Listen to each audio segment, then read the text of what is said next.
അസ്സലാമു അലൈക്കും വറഹ്മത്തുള്ളാഹി വബറകാതുഹു. പ്രിയപ്പെട്ട സഹോദരി സഹോദരന്മാരെ, ഇന്നത്തെ നമ്മുടെ വിഷയം നിസ്കാരശേഷം ഭാര്യ ആർക്ക് വേണ്ടിയിട്ടാണ് ആദ്യം ദുആ ചെയ്യേണ്ടത് എന്ന വിഷയത്തെക്കുറിച്ചാണ്. സ്ത്രീകൾക്കൊക്കെ വളരെ താല്പര്യമുള്ള ഒരു വിഷയമായിരിക്കും, പലരും അറിയാൻ ആഗ്രഹിച്ചുകൊണ്ടിരിക്കുന്ന ഒരു വിഷയമായിരിക്കും ആദ്യം ദുആ ചെയ്യേണ്ടത് ആർക്ക് വേണ്ടിയിട്ടാണ്. എന്നാൽ ഒരു ഭാര്യ ആദ്യം തന്നെ ദുആ ചെയ്യേണ്ടത് അവൾക്ക് വേണ്ടിയിട്ടോ അല്ലെങ്കിൽ അവളുടെ മാതാപിതാക്കൾക്ക് വേണ്ടിയിട്ടോ ഭർത്താവിൻ്റെ മാതാപിതാക്കൾക്ക് വേണ്ടിയിട്ടോ മക്കൾക്ക് വേണ്ടിയിട്ടോ ഒന്നുമല്ല.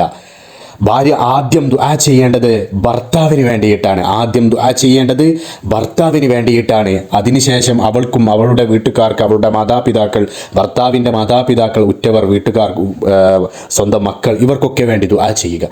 ആദ്യം ദുആ ചെയ്യേണ്ടത് സ്വന്തം ഭർത്താവിന് വേണ്ടിയിട്ടാണ് ആദ്യം ദുആ ചെയ്യേണ്ടത്. അപ്പോൾ ഒരിക്കൽ ഹബീബായ മുത്തുനബി സല്ലല്ലാഹു അലൈഹി വസല്ലമ തങ്ങൾ ആയിഷ ബീവി റളിയല്ലാഹു അൻഹ തആലയോട്